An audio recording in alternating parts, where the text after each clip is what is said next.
Hello friend, আমি তোমাদের সঙ্গে রূপক আর তোমরা একটু রূপ গার্ডেন। তো আমার নতুন একটা ভিডিওতে তোমাদেরকে স্বাগতম। তো ভিডিওটা নেওয়া ছিল আমার প্রায় 2 মাস আগে, তো সেই ভিডিওটা এখন আমি আপলোড করব। তো এই গাছগুলো আমি নিয়েছি অনন্যা নার্সারি থেকে, Khalbalia Ananya nursery.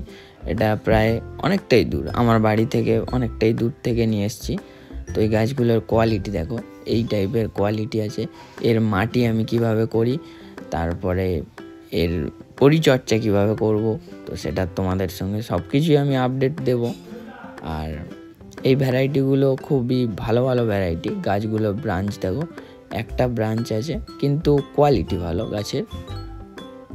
Sweet Mandarin, তো সব কটা এরকমভাবে ট্যাগ করা আছে। এটা সুইট ম্যান্ডারিন আছে, গাছটা অনেক ছোট আছে, সবই বাঁধা হয়েছে। এটা অ্যাফোরার ম্যান্ডারিন, অ্যামোয়া ওয়াই আছে, এটা অ্যামোয়া ওয়াই। এখানে আমি তোমাদেরকে কয়েকটা ভ্যারাইটি দেখালাম। তো এর বাইরেও সাইট্রাসের উপরে আমি অনেক গাছ নিয়ে কাজ করি, তো কোনো ভিডিওতে দেখানো হয়নি, বাট এবারে দেখাবো যে সাইট্রাসের আমার কাছে কী কী ভ্যারাইটি আছে। গাছগুলোকে আমরা এখন বসাবো। তো ফার্স্ট আমাদের যেটা করতে হবে, এইভাবে আমরা গ্রো ব্যাগটাকে কেটে নেবো। গ্রো ব্যাগের মায়া করব না, যাতে গাছের শেকড়গুলো ভালো থাকে। তো তার জন্য এরকম ছিঁড়ে নিয়েছি। দেখো কত সুন্দর শেকড় দিয়ে দিয়েছে, একদম পুরো ভর্তি হয়ে গেছে। তো তারপর যেটা করব, গাছের ওপরের মাটিটাকে আমরা পরিষ্কার করে নেব। শেকড় বেশি আছে, তার জন্য আমরা নিচের মাটিটাকে সরালাম না, ওপরের মাটিটাকে পরিষ্কার করে নিয়েছি। সব গাছগুলোকে সেম প্রসেসে আমরা মাটিগুলোকে সরিয়ে নেব। গড়ার মাটিগুলোকে নিয়ে আমরা বসিয়ে দেবো, কারণ নার্সারিতে এগুলো নর্মাল মাটি থাকে, এর মধ্যে কোনো কিছু সার বা ভার্মি কম্পোস্ট এরকম কিছু থাকে না, এঁটেল মাটিই থাকে। খুব তাড়াতাড়ি গাছগুলো থেকে শেকড় ছাড়বে। তো এবার আমরা ফার্স্ট মাটি দিয়ে নেব। মাটি দিয়ে বসিয়ে নিয়েছি। বসিয়ে নেওয়ার পর এবার 4 ধার থেকে আমরা মাটি দিয়ে দেবো, দিয়ে গাছের গোড়াটাকে ভর্তি করে দেবো। তো আরেকটা আমাদের যেটা করতে হবে, গাছের গ্রো ব্যাগ থেকে 1 ইঞ্চি আমরা ফাঁকা রাখবো। 1 ইঞ্চি মাটি আমরা দেবো না, একটু ফাঁকা রাখবো ওপর দিক থেকে।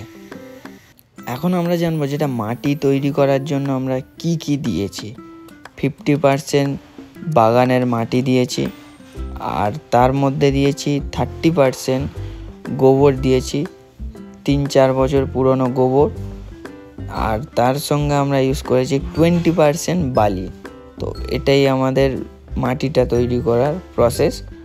আমি এর মধ্যে কোনো রাসায়নিক সার বা হাড় গুঁড়ো বা শিংকুচি এরকম কোনো ইউজ করি না। আর এর মধ্যে আমরা আরেকটা জিনিস ইউজ করেছি, 2 চামচ মতো সাপ পাউডার, যাতে গাছের ফাঙ্গাস না লাগে, গাছের গ্রোথটা ভালো হয়, শিকড় পচে না যেন যায়। আর আমরা বর্ষার আগে অল্প পরিমাণে একটা রাসায়নিক তৈরি করে গাছটার মধ্যে আমরা দেব।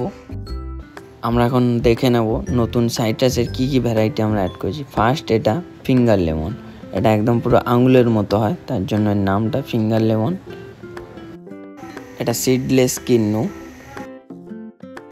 এটা আছে ছাতকি কমলা, তো এটা প্রচুর পরিমাণে হয়, আমি মাদার গাছ দেখেই নিয়ে এসেছি। এটা টেঙ্গারিন ভ্যারাইটির, তো এটা কমলা না মৌসুম্বি ঠিক বুঝতে পারছি না। আর এখানে আছে ইয়েলো মাল্টা 2, এটা মৌসুম্বির একটা ভ্যারাইটি, খুব ভালো ফলন, ভিতরটা লাল মতো হয়ে যায়।